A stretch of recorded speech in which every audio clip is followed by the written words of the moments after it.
electron বিলাক এনেকুৱাকে পেয়াৰডে হওক বা আনপেয়াৰডে হওক ডিজেনেৰেট অৰবিটেলত যদি থাকে তেতিয়াহ'লে গোটেইকেইটা অৰবিটেলৰ এনাৰ্জিটো সমানে তেতিয়া ইলেক্ট্ৰন বিলাক এটা অৰবিটেলৰ পৰা নেক্সট অৰবিটেলৰ ইলেক্ট্ৰনৰ লগত তাৰ পজিশন এক্সচেঞ্জ কৰিব পাৰে যেনে এটো ইলেক্ট্ৰনে ইয়াতে নাথাকি ইয়াৰ লগত এক্সচেঞ্জ কৰিব পাৰে ইয়াৰ লগত পাৰে ইয়াৰ লগত পাৰে ইয়াৰ লগত পাৰে তাহাতৰ একে স্পিন থকা ইলেক্ট্ৰনৰ লগত পজিশন এক্সচেঞ্জ কৰিব পাৰে কিন্তু পজিশন এক্সচেঞ্জ কৰোতে ইয়াৰ পৰা ইয়ালৈকে আহতে ই কৰে এনাৰ্জি ৰিলিজ কৰি দিব লাগিব যদিও এনাৰ্জি সমান ই আহিব লাগিলে ইয়াৰ পৰা ইয়ালৈকে তাৰ এটা এমাউন্ট অফ এনাৰ্জি অলপমান এনাৰ্জি ৰিলিজ কৰি দি নেক্সট অৰবিটেলটোত আহিব পাৰে এতিয়া কথাটো হ'ল এনাৰ্জি যদি ৰিলিজ কৰে তেতিয়া হলে ইলেক্ট্ৰনটোৰ এনাৰ্জি কমি গল আৰু ইলেক্ট্ৰন যিমানে কম এনাৰ্জিৰ ষ্টেটত থাকিব সিমানে ইলেক্ট্ৰনটোৰ ষ্টেবিলিটি বাঢ়ে যিমানে লোৱাৰ এনাৰ্জি ষ্টেটত থাকে সিমানে তাৰ ষ্টেবিলিটি ইনক্ৰিজ হয় গতিকে এই ইলেক্ট্ৰনটো যেতিয়া ইয়াতে গুছি আহি এনাৰ্জি ৰিলিজ কৰিব এই ইলেক্ট্ৰনটোৰ ষ্টেবিলিটি বাঢ়ি যাব অৰ্থাৎ আমি কি ক'ব পাৰো যিমানে ইলেক্ট্ৰনৰ এক্সচেঞ্জ হয় পজিশন এক্সচেঞ্জ হ'ব সিমানে ইলেক্ট্ৰনিক বা কনফিগাৰেশনৰ ষ্টেবিলিটি ইনক্ৰিজ হ'ব ঠিক আছে এতিয়া তুমি চোৱা মই ইয়াতে দেখাই দিছো 3d5 কনফিগাৰেশনৰ কাৰণে চোৱা ফৰ 3d5 কনফিগাৰেশন 3d5 বুলি কোৱাৰ লগে লগে 1 2 3 4 5 1 ইয়াতে দিলা ইয়াতে 3 4 5 এটো দৰকাৰ নাই সো এটো 5 ইলেক্ট্ৰন হৈ গল এতিয়া ফাৰ্স্ট ইলেক্ট্ৰনটো চাম ফাৰ্স্ট ইলেক্ট্ৰনটোৰ কাৰণে কিমানটা ইলেক্ট্ৰনৰ লগত তাৰ পজিশন এক্সচেঞ্জ কৰিব পাৰে এটো ইলেক্ট্ৰনে এটোৰ লগত কৰিব আগৰ ইলেক্ট্ৰনৰ লগত কৰিব নোৱাৰে সদায় তোমাৰ পিছৰ ইলেক্ট্ৰনৰ লগত পজিশন এক্সচেঞ্জ কৰে সো নেক্সট এটোৰ লগত কৰিব নেক্সট তুমি এটোৰ লগত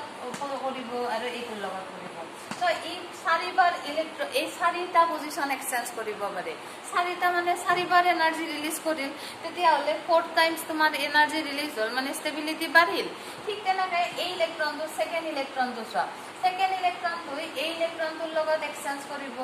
এই ইলেক্ট্ৰনটোৰ লগত এক্সচেঞ্জ কৰিব পাৰে এইটো ইলেক্ট্ৰনৰ লগত সো e1 e2 e3 তিনটা টাইপৰ এনাৰ্জি ৰিলিজ হ'ব এটো ইলেক্ট্ৰনত চোৱা এটো ইলেক্ট্ৰনে এটোৰ লগত কৰিব পাৰে এটোৰ লগত কৰিব পাৰে সো দুটা এনাৰ্জি ৰিলিজ হ'ব আৰু এই ইলেক্ট্ৰনটোৰ লগত এক্সচেঞ্জ কৰিব পাৰে এটা ইলেক্ট্ৰনৰ লগত কৰিব গতিকে টোটাল কিমানটা এনাৰ্জি ৰিলিজ হ'ল চোৱা 1 2 3 4 5 6 7 8 9 10 গতিকে 10 এনাৰ্জি ৰিলিজ হৈছে ঠিক আছে এতিয়া 3d4 ৰ কাৰণে কনফিগাৰেশন চোৱা 3d4 যদি হয় তেতিয়া হলে 5 অৰবিটেলৰ আমি 4 অৰবিটেলত ইলেক্ট্ৰন ৰাখিম 4 অৰবিটেলত ইলেক্ট্ৰন ৰাখিলা এতিয়া এই ইলেক্ট্ৰন কেইটাই নেক্সট ইলেক্ট্ৰনৰ লগত পজিশন এক্সচেঞ্জ কৰিব সো ফাৰ্স্ট ইলেক্ট্ৰনটো এটোৰ লগত এক্সচেঞ্জ কৰিল সো এটো এটো জায়গাত আহিব এটো জায়গাত যাব এটো জায়গাত আহাৰ লগে লগে ই কিছু এমাউন্ট এনাৰ্জি ৰিলিজ কৰি দিব সো নেক্সট হল এই ইলেক্ট্ৰনটো এটোৰ লগত এক্সচেঞ্জ কৰিব পাৰে এটোৰ লগতো এক্সচেঞ্জ কৰিব পাৰে গতিকে যিমান বাৰ এক্সচেঞ্জ কৰিব সিমান বাৰ এনাৰ্জি ৰিলিজ কৰিব সো কিমান বাৰ কৰিল 3 টাইমছ এনাৰ্জি ৰিলিজ কৰিল নেক্সট সেকেন্ড ইলেক্ট্ৰনটোৰ ক্ষেত্ৰত হল এটো ইলেক্ট্ৰনৰ লগত নেক্সট এই ইলেক্ট্ৰনটোৰ লগত এক্সচেঞ্জ কৰিব সো 2 টাইমছ এনাৰ্জি ৰিলিজ কৰিল আৰু এই ইলেক্ট্ৰনটো এটো ইলেক্ট্ৰনৰ লগত এক্সচেঞ্জ কৰিব এটো কাৰো লগত নকৰে এক্সচেঞ্জ গতিকে এটো 1 টাইম কৰিল সো কিমান বাৰ এনাৰ্জি হল ৰিলিজ হোৱা 1 2 3 4 5 6 গতিকে 6 টাইমছ এনাৰ্জি ৰিলিজ হৈছে তো সবতকে বেছি এই দুটাক যদি কম্পেয়াৰ কৰা বেছিকে এনাৰ্জি ৰিলিজ কত হল 3d5 ত বেছিকে এনাৰ্জি ৰিলিজ হল 3d4 তকে গতিকে যিমানে বেছিকে এনাৰ্জি ৰিলিজ হয় সিমানে এলিমেন্টটো লোৱাৰ এনাৰ্জি ষ্টেটত থাকিব আৰু লোৱাৰ এনাৰ্জি ষ্টেটত আহিল মানে এনাৰ্জি ৰিলিজ কৰি আছে মানে হায়াৰৰ পৰা লোৱাৰত আহি আছে যিমানে লোৱাৰ এনাৰ্জি ষ্টেটত থাকিব সিমানে এটম বা এলিমেন্টটো বেছি ষ্টেবল হয় গতিকে এটো কনফিগাৰেশনতকে এটো কনফিগাৰেশন বেছি ষ্টেবল কিহৰ কাৰণে কাৰণ ইয়াতে এক্সচেঞ্জ এনাৰ্জি বেছি মানে ইলেক্ট্ৰন বিলাকে পজিশন এক্সচেঞ্জ কৰোতে বেছিকে এনাৰ্জি ৰিলিজ কৰিছে so this configuration is more stable than 3d4 configuration এই কারণে আমি ক্ৰোমিয়ামৰ ক্ষেত্ৰত 3d4 বুলি নাৰাখি 3d5 হিচাপে আমি ৰাখিলো এনেকৈ তুমি কপাৰৰ ক্ষেত্ৰতো যদি চোৱা তেতিয়াহলে 3d10 কনফিগাৰেশন ল'ব লাগিব তো এবাৰ 3d10 কনফিগাৰেশনৰ কাৰণে চোৱা 3d10 হলে প্ৰথম ৰিজনটো আছিল সিমেট্ৰিক্যাল ডিস্ট্ৰিবিউশন 3 4 5 ইয়াতে 1 2 3 4 5 6 7 8 9 10 ঠিক আছে সো ইয়াতে হল 3D 10 প্ৰথম হল সিমেট্ৰিক্যাল ডিস্ট্ৰিবিউশনৰ কাৰণে গোটেইটা অৰবিটেলত পেয়াৰ্ড হৈ আছে ইলেক্ট্ৰন কিন্তু যদি 3D 9 কৰি লিখা তেতিয়া হলে 4 অৰবিটেল পেয়াৰ্ড আৰু 1 অৰবিটেল আনপেয়াৰ্ড এটো তো সিমেট্ৰিক্যাল ডিস্ট্ৰিবিউশন নহয় গতিকে 3D 10 তো এইটো কাৰণে মোৰ ষ্টেবল কনফিগাৰেশন এটো হল ফাৰ্স্ট ৰিজন সেকেন্ড ৰিজনটো হল এক্সচেঞ্জ এনাৰ্জি আৰু এক্সচেঞ্জ কৰোতে সদায় একে স্পিনৰ ইলেক্ট্ৰনৰ মাজতহে এক্সচেঞ্জ হ'ব সো এই ফাৰ্স্ট ইলেক্ট্ৰনটো এই একে স্পিন থকা এই ইলেক্ট্ৰন কেটাৰ লগত এক্সচেঞ্জ কৰিব সো এনেকে 1 2 3 4 পালা এই ইলেক্ট্ৰনটো নেক্সট আকৌ 1 2 3 পালা নেক্সট এইটো 1 2 পালা নেক্সট এইটো লগত এইটো ইলেক্ট্ৰনৰ হ'ব 1 পাছো এনেকে পাইছো আৰু তেনেকে এন্টি ক্লকৱাইজ ডিৰেকচনত যি কেটা আছে সেই কেটায়ো নিজৰ মাজত পজিশন এক্সচেঞ্জ কৰিব সে এই ইলেক্ট্ৰনটো এইটোৰ লগত কৰিব নেক্সট এইটোৰ লগত কৰিব এইটোৰ লগত কৰিব এনেকে এইটোও এইটোৰ লগত কৰিল এইটোৰ লগত কৰিব এইটো ইলেক্ট্ৰনে এইটোৰ লগত কৰিল আৰু এইটোৰ লগত এইটো ইলেক্ট্ৰনে আকৌ এইটোৰ লগত কৰিব তেতিয়া তেনেকে এক্সচেঞ্জ কৰিল মানে এনাৰ্জি ৰিলিজ কৰিল এতিয়া তুমি যদি 3D 9 কনফিগাৰেশন লিখা তেতিয়া হলে আগতকে এক্সচেঞ্জ এনাৰ্জি কমি যাব এইটা ইলেক্ট্ৰনৰ কাৰণে সেম থাকিল কিন্তু এন্টি ক্লকৱাইজ গিটাৰ কাৰণে সোৱা এটোৰ লগত এইটো কৰিল কিন্তু এইটো নাই এইটো এনাৰ্জি নাথাকে আৰু তেনেকে এইটো ইলেক্ট্ৰনৰ কাৰণে এইটোৰ লগত নোৱাৰে কৰিব এইটো ইলেক্ট্ৰন নাই এইটো এনেকে এইটোৰ লগত নোৱাৰে অকল এটাৰ লগত কৰিব এইটো কাৰৰ লগতে এক্সচেঞ্জ কৰিব নোৱাৰে গতিকে ইলেক্ট্ৰন নাই সো এই এক্সচেঞ্জ এনাৰ্জি ভ্যালুটো কমি যায় কমি যোৱাৰ কাৰণে এলিমেন্টৰ ষ্টেবিলিটি ডিক্ৰিজ হয় গতিকে 3D 9তকে 3D 10 কনফিগাৰেশনত এক্সচেঞ্জ এনাৰ্জি বেছি এই কাৰণে এই কনফিগাৰেশনটো 3D 9তকে বেছি ষ্টেবল হল আৰু বেছি ষ্টেবল হোৱাৰ কাৰণে ক্ৰোমিয়াম আৰু কপাৰে কি কৰে 3D 4 আৰু 3D 9 নাৰাখি 3D 5 আৰু 3D 10 ৰাখে ঠিক আছে গতিকে এলিমেন্ট এই দুটা এলিমেন্টে আউটবাউজ যেটো রুল এই রুলটো স্যাটিসফাই করা নাই আউটবাউজ রুলটো মানি নচলে এই দুটা এলিমেন্টে আউটবাউজ রুল মতে 4s অরবিটাল ফিল আপ নোহোৱাকে আমি 3D ইলেক্ট্ৰন দিব নোৱাৰো আসলে কিন্তু ক্ৰোমিয়াম আৰু কপাৰৰ ক্ষেত্ৰত আমি এটো কৰিব পাৰো কিয় কাৰণে পাৰো because of symmetrical distribution of electron and exchange energy ঠিক আছে সো এইখিনি হৈ গল electronic configuration of elements in the periodic table তোমালোকক মই হাইড্ৰোজেনৰ পৰা জিংকলৈকে ইলেক্ট্ৰনিক কনফিগাৰেশন চাব কৈছিলো এইখিনি লৈকে তোমালোকে চালে সাফিসিয়েন্ট তাৰপিছত ইয়াৰ পিছত আজি অলপমান প্ৰথম কোৱেশ্চন এনসাৰ আলোচনা কৰো তাৰপিছত তাৰ কাৰণে প্ৰথমতে এটা সৰু পইণ্ট এটা তোমালোকে মনত ৰাখিবা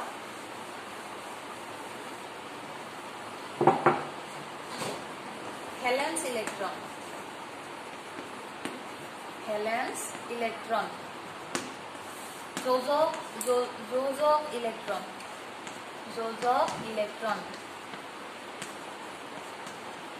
Valence electron মানে কি Valence electron hall the electrons present in the valence shell of an atom is called valence electron এটা valence shell মানে কি valence যোজ্যতা খোল যোজ্যতা খোলত থকা ইলেক্ট্ৰনক আমি যোজক ইলেক্ট্ৰন বুলি কওঁ এতিয়া ভ্যালেন্স সেল মানে হল আউটাৰ মোস্ট মানে বহিৰ্খোল এটা পৰমাণু বা এটম এটাৰ বহিৰ্খোলটো কোৱা হয় ভ্যালেন্স সেল বুলি কোৱা হয় যোজক খোল বুলি কোৱা হয় outermost cell of an atom is called valence cell অৰ্থাৎ এটা পৰমাণুৰ বহিৰ্খোলক যোজক খোল বুলি কোৱা হয় ঠিক আছে গতিকে প্ৰথম হল তোমালোকে লিখি লবা ডেফিনিশনটো এতিয়া জেনে ধৰি ললা কাৰ্বনৰ ইলেক্ট্ৰনিক কনফিগাৰেশন লিখো কাৰ্বনৰ হল এটমিক নাম্বাৰ 6 মানে 1s আহিব প্ৰথম 1s ত 2 তাৰপিছত আহিব 2s আহিব 2s ত 2 আৰু নেক্সট আহিব 2p 2 সো 6 ইলেক্ট্ৰন দিলা এতিয়া তোমাক যদি কয় write the valence shell configuration of কাৰ্বনৰ যোজক খোলৰ ইলেক্ট্ৰনীয় বিন্যাস লিখা তেতিয়া গোটেইখিনি লিখিব নালাগে অকল ভ্যালেন্স সেলৰ খিনি লিখিবা সো তুমি প্ৰথমতে চাব লাগিব আউটাৰ মোস্ট সেল কোনটো সেল বুলি গলে এটো নিউক্লিয়াস তাৰপিছত সেল বিলাক থাকিব এটো হল ফাৰ্স্ট সেল সেকেন্ড সেল আৰু থাৰ্ড সেল আৰু সেল বিলাকক আমি প্ৰিন্সিপাল কোয়ান্টাম নাম্বাৰে দি ৰিপ্ৰেজেন্ট কৰো আৰু প্ৰিন্সিপাল কোয়ান্টাম নাম্বাৰ মানে এইটা 1 2 3 এইটা হল প্ৰিন্সিপাল কোয়ান্টাম নাম্বাৰ তেতিয়া হলে লাৰ্জেস্ট কোয়ান্টাম নাম্বাৰ কোনটো আছে ইয়াতে প্ৰিন্সিপাল কোয়ান্টাম নাম্বাৰ 2 আছে তাৰ মানে সেকেন্ড সেলটো হল ভ্যালেন্স সেল এই এলিমেন্টৰ আউটাৰমোষ্ট সেল মানে একেবাৰে বাহিৰৰ যেটো সেল সেই যত ইলেক্ট্ৰন একেবাৰে বাহিৰত আছে সেই সেলটো কোনটো বুলি উদিলে তুমি ক'ব লাগিব সেকেন্ড সেল সো সেকেন্ড সেললৈকে ইলেক্ট্ৰন আছে থাৰ্ড সেলত ইলেক্ট্ৰন নাই গতিকে আউটাৰমোষ্ট সেল মানে হল সেকেন্ড সেলটো তেতিয়া হলে সেকেন্ড সেলটোৰ কাৰণে কনফিগাৰেশন কি আছে এটা আছে 2s2 আৰু এটা আছে 2p2 আৰু বাকি থাকিল 1s2 তো ভিতৰৰ সেল ইনাৰ সেলৰ কনফিগাৰেশন সো তোমাক যদি ভ্যালেন্স সেল কনফিগারেশন লিখিব দিয়ে তেতিয়া তুমি লিখিব লাগিব 2s2 2p2 অকল 2p2 লিখি থলে নহব ভ্যালেন্স মানে বাহিৰৰ বুলি গলে অকল 2p লিখি থলে নহব 2p আৰু 2s দুটা লিখিব লাগিব কাৰণ দুটাই তো সেকেন্ড সেল আছে সদায় সেলটো ভ্যালেন্স সেল বুলি কবা অৰবিটেলটো নহয় গতিকে সেকেন্ড সেলত যিমানখিনি অৰবিটেল আছে এই গোটেইখিনি অৰবিটেলৰ কনফিগাৰেশন তোমালোকে লিখিব লাগিব সো এইটো কোন আমি ভ্যালেন্স সেল কনফিগাৰেশন অফ কাৰ্বনৰ ভ্যালেন্স সেল কনফিগাৰেশন ঠিক আছে সো এই পইণ্টটো তোমালোকে মনত ৰাখিবা এতিয়া আমি আজি কেইটামান কোৱেশ্চন আলোচনা কৰিম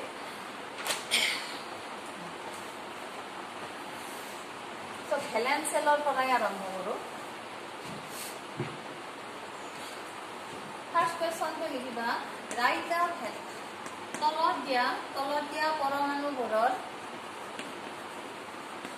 তলত দিয়া পৰমাণুবোৰৰ বহিৰ্ফলৰ ইলেক্ট্ৰনীয় বিন্যাস লিখা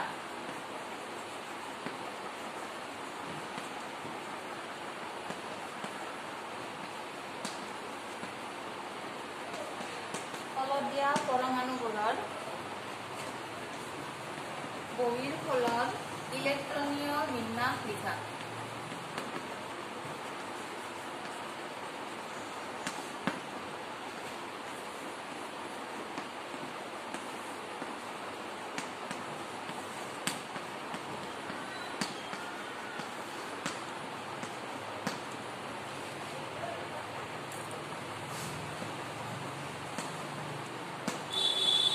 তোমালোকে হোমৱৰ্ক কৰিবা এটা নিজে কৰিবা মই বাকি তিনটা কৰি দিছো সো প্ৰথম হল এ নাইট্ৰজেন নাইট্ৰজেনৰ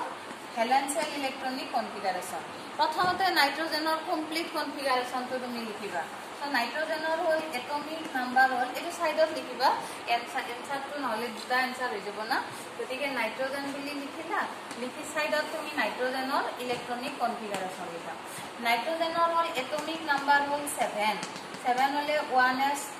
তাছত 2s2 তাছত 2p3 এটো নাইট্ৰজেনৰ ইলেক্ট্ৰনিক কনফিগাৰেশন এতিয়া ভ্যালেন্স সেল আউটাৰমোষ্ট সেলটো তুমি আইডেন্টিফাই কৰা আউটাৰমোষ্ট সেল মানে হাইয়েস্ট প্ৰিন্সিপাল কোয়ান্টাম নাম্বাৰ কিমান আছে ইয়াতে আছে 2 হাইয়েস্ট ভ্যালু আছে 2 সো এই 2 মানে সেকেন্ড সেলটো হ'ব ভ্যালেন্স সেল এতিয়া সেকেন্ড সেলটোৰ কনফিগাৰেশন কি আছে 2s2 আৰু 2p3 গতিকে এনসাৰটো হ'ব নাইট্ৰজেনৰ ভ্যালেন্স সেলৰ কনফিগাৰেশন হ'ব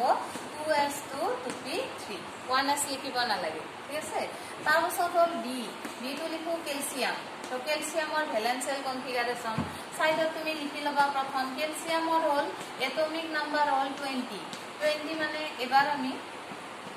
কমপ্লিট কনফিগাৰেশন লিখো 1s2 2s2 2p6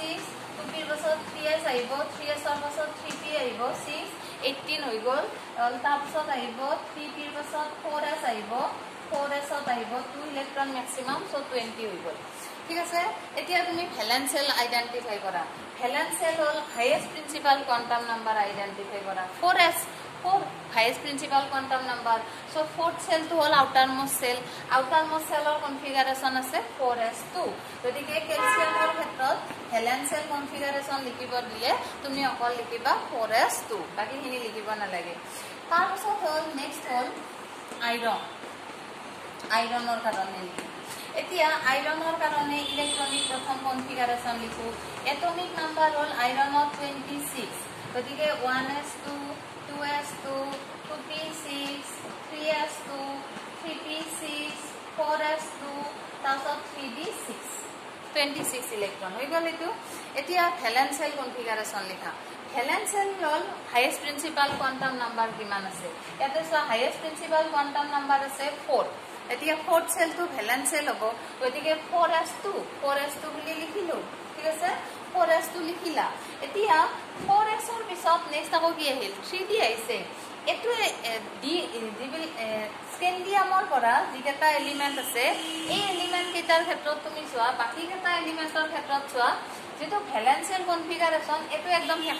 শেষৰ খিনি লিখো হয় না সো লাস্ট ইলেক্ট্ৰন যিকেইটা অৰবিটালত থাকে এই অৰবিটাল কেইটাই ভ্যালেন্সিয়ালৰ অৰবিটাল হিচাপে আমি লিখিছো লাস্ট ইলেক্ট্ৰন 4s ত আছে সো এই 4s টো হল ভ্যালেন্সিয়ালৰ অৰবিটাল ইয়াতো এনেকে লাস্ট ইলেক্ট্ৰন কেইটা আছে 2s আৰু 2p আৰু এই কাৰণে এইখিনিয়ে ভ্যালেন্সিয়ালৰ কনফিগাৰেশন পাইছা কিন্তু এটোৰ ক্ষেত্ৰত চোৱা ভ্যালেন্সিয়ালৰ কনফিগাৰেশন ভ্যালেন্সিয়ালৰ ফোর্থ সেল কিন্তু লাস্ট ইলেক্ট্রন 4s তো নাই লাস্ট ইলেক্ট্রন কেটা আছে 3d আছে যদিও আউটার মোস্ট সেল তো 4 নম্বৰ সেল কিন্তু শেষৰ ইলেক্ট্ৰন কেটা আছে 3d মানে থাৰ্ড সেল মানে ইনাৰ সেলত আছে এই কেটা এলিমেন্টৰ ক্ষেত্ৰত অকল এই কাৰণে 4s বুলি লিখি থলে নহব 4s তো লিখিলাই লগতে তুমি শেষৰ ইলেক্ট্ৰন কেটা কোনটো অৰবিটালত দিলা 3d দিলা এই 3d ৰ কনফিগাৰেশনটো লিখি দিব লাগিব এইটো আৰু এক্সেপশনাল এনে তুমি আউটাৰ মোস্ট সেল বুলি গলে এই এলিমেন্টৰ আউটার মোস্ট সেল বা ভ্যালেন্স সেল কোনটো দিলে তুমি কি ক'ব লাগিব fourth shell to valence shell কিন্তু কনফিগারেশন লিখোতে আমি অকল 4s ৰ খিনি লিখি থলে নহয় কিয় নহয় কাৰণ শেষৰ ইলেক্ট্ৰন কেইটাটো 4s ত নাই 4s টো মানে তো শেষ নহয় এই এলিমেন্ট কেইটাৰ ক্ষেত্ৰত 4s ফিল হোৱাৰ পাছত 3d টো আমি ইলেক্ট্ৰন দিছো সো যেহেতু শেষৰ ইলেক্ট্ৰন কেইটা ইনাৰ সেলৰ অৰবিটালত আছে এই কাৰণে ইনাৰ সেল হলেও ইয়াৰ লগত আমি এটাচ কৰি লিখিব লাগিব সো আইৰনৰ ক্ষেত্ৰত ভ্যালেন্সিয়াল কনফিগাৰেশন হ'ব 4s to 3d6 ঠিক আছে তাৰ পাছত নেক্সট থাকিল পটাছিয়াম আৰু ক্ৰোমিয়াম এই দুটা তোমালোকে নিজে হোমৱৰ্ক কৰিবা এইটো এটা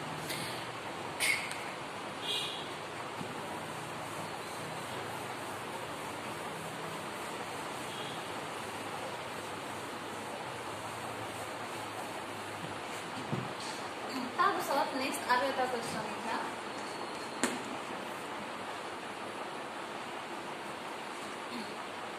क्रोमियमर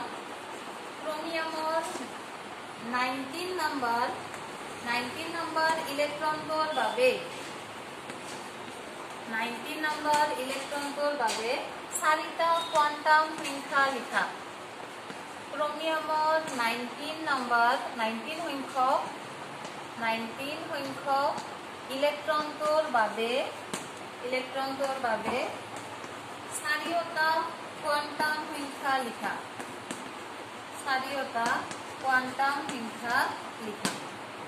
সো এইটো হল কোয়েশ্চন চাৰিটা কোয়ান্টাম সংখ্যা মানে principal quantum number azimuthal quantum number magnetic quantum number আৰু স্পিন কোয়ান্টাম নাম্বাৰ গতিকে 19 নাম্বাৰ ইলেক্ট্ৰনটো লাগিব তাৰ কাৰণে ক্ৰোমিয়ামৰ ইলেক্ট্ৰনিক কনফিগাৰেশন লাগিব ক্ৰোমিয়ামৰ হল এটমিক নাম্বাৰ হল 24 এতিয়া আমি কনফিগাৰেশন লিখো যেহেতু এটা এলিমেন্টৰে লিখিব দিছে গতে কমপ্লিট কনফিগারেশনটো লিখিবা 1s2 2s2 2p6 3s2 3p6 18 হৈ গল 3p ৰ পাছত আহিব 4s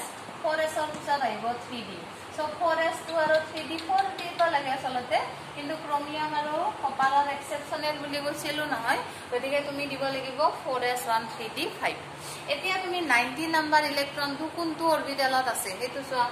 এটো হল 2 4 তাৰছত 6 হলে 4 + 6 10 তাৰছত এটো হল 12 হৈ গল 12 + 6 18 হৈ গল 18 ৰ পাছত 19 তাৰমানে 19 নাম্বাৰ ইলেক্ট্ৰনটো আছে 4s অৰবিটালত গতিকে এই অৰবিটালটোৰ ইলেক্ট্ৰনটোৰ কাৰণে 4 কোয়ান্টাম নাম্বাৰ লিখিব লাগে ইয়াৰ 4 কোয়ান্টাম নাম্বাৰ লিখো n ৰ ভ্যালু লিখো n ৰ ভ্যালু কি হ'ব এটো তুমি বক্স হিচাপেও ৰিপ্ৰেজেন্ট কৰিব পাৰা তলত এনেকে বক্স হিচাপে এটো ৰিপ্ৰেজেন্ট কৰিলা এনেকে লিখিলে হ'ব গতিকে বক্স ৰিপ্ৰেজেন্টেশন কৰিলা সো 4 n ৰ ভ্যালু হ'ব প্ৰিন্সিপাল কোয়ান্টাম নাম্বাৰ মুখ্য কোয়ান্টাম সংখ্যা 4 হ'ব 4 নম্বৰ সেলত আছে এই ইলেক্ট্ৰনটো সো n ৰ ভ্যালু 4 তাৰ পাছত l ৰ ভ্যালু লিখো এজিমুথেল কোয়ান্টাম নাম্বাৰ s অৰবিটালত আছে s মানে l ৰ ভ্যালু হ'ল 0 l ৰ মান যদি 0 হয় তেতিয়া হলে s তাৰ পাছত লিখো ml ৰ ভ্যালু তো চাই কৰিবা l ৰ ভ্যালু যদি 0 হয় ml ৰ ভ্যালু 0 হ'ব -l to +l তাৰ পাছত হ'ল ms বা অনলি s বুলিও লিখিব পাৰি যেহেতু আপওয়াৰ্ড এৰো কৰি লিখিলা সো ms ৰ ভ্যালু হ'ব +r সো সেই ইলেক্ট্ৰনটোৰ কাৰণে 4 কোয়ান্টাম নাম্বাৰ সেবিটা হৈ গল ঠিক আছে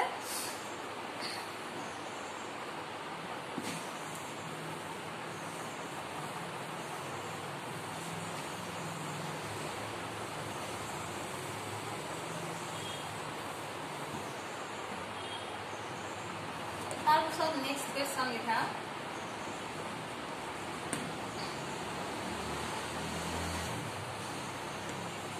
তলত দিয়া বহিৰ্ফলৰ বিন্যাসৰ পৰা মৌলসমূহৰ পৰমাণু ক্ৰমাংক নিৰ্ধাৰণ কৰা তলত দিয়া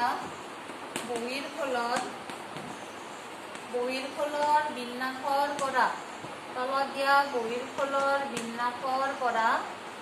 মৌলসমূহৰ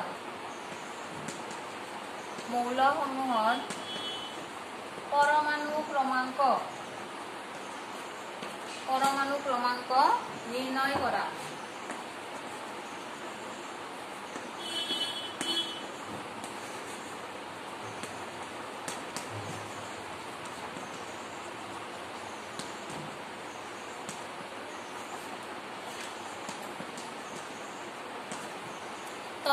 তলত দিয়া বহিৰ্ফলৰ ইলেক্ট্ৰনৰ সহায়ত মৌলসমূহৰ পৰমাণু ক্ৰমাংক নিৰ্ণয় কৰা ঠিক আছে সো ফাৰ্স্ট লিখা CS2 এটো দিয়া আছে বহিৰ্ফল আউটাৰ মোস্ট সেলৰ কনফিগাৰেশনটো দিয়া আছে তেতিয়া হলে যেটো এলিমেন্টৰ কাৰণে দিয়া আছে সেই এলিমেন্টৰ এটমিক নাম্বাৰ কিমান তাৰ মানে নাম্বাৰ অফ প্ৰটন কিমান তাৰ মানে নাম্বাৰ অফ ইলেক্ট্ৰন কিমান সেই এলিমেন্টৰ টোটাল ইলেক্ট্ৰন উলিয়াব লাগে এটোৰ পৰা চাই উলিয়াব লাগিব সো তাৰ কাৰণে তুমি এলিমেন্টটো আমি x বুলি ধৰিলো ধৰা x তেতিয়া হলে 3s অফ হে হ'ব এলিমেন্টটো প্ৰথমৰ পৰা লিখি যাব লাগিব প্ৰথম অৰবিটেলটো আহে 1s 1s ৰ পিছত আহে 2s 2s ৰ পিছত আহে 2p 2p ৰ পিছত আহে 3s হয় না গতিকে 3s আছে মানে 3s ত শেষ কৰিলা তেতিয়া হলে s ত ম্যাক্সিমাম 2 s ত 2 দিলা 2p ত ম্যাক্সিমাম 6 এবাৰ 3s ত দিব লাগিব 3s ত 2 আছে গতিকে 3s ত 2 দিয়া এতিয়া ইলেক্ট্ৰন কাউন্ট কৰা 2 4 তাৰছত 10 আৰু 12 এতিয়া 12 ইলেক্ট্ৰন কোনটো এলিমেন্টত থাকে ম্যাগনেসিয়ামত থাকে ইয়াৰ ফৰ দা এলিমেন্টটো লিখিব দিয়া নাই তোমাক এটমিক নাম্বাৰ লিখিব দিছে গতিকে আমি এলিমেন্ট হিচাপে লিখো so the element is magnesium আৰু এটমিক নাম্বাৰ মানে জেডৰ নাম্বাৰ হ'ব 12 এটো হৈ গল এলিমেন্টৰ লগতে আইডেন্টিফাই কৰিলো আৰু তাৰ এটমিক নাম্বাৰটো 12 হ'ব তাৰপিছত নেক্সট হল সেকেন্ড নাম্বাৰ এটা লিখা 3p5 আউটাৰ মোস্ট কনফিগাৰেশন দিয়া আছে গতিকে প্ৰথমতে এলিমেন্টটো x বুলি ধৰিলা তেতিয়া 3p লৈকে লিখি লোৱা 1s 2s তাৰছত 2p আহিব তাৰছত 3s আহিব তাৰছত আহিব 3p গতিকে s মানে ম্যাক্সিমাম 2 s মানে ম্যাক্সিমাম 2 p মানে 6 তাৰছত s মানে ম্যাক্সিমাম 2 আৰু p ত ম্যাক্সিমাম 6 দিব পাৰি কিন্তু ইয়াতে তোমাক কোৱেশ্চনটো দিয়া আছে 5 সো আউটাৰ সেলত ইলেক্ট্ৰন খিনি দিয়া আছে 5 দিয়া আছে ভ্যালেন্স ইলেক্ট্ৰন টোটাল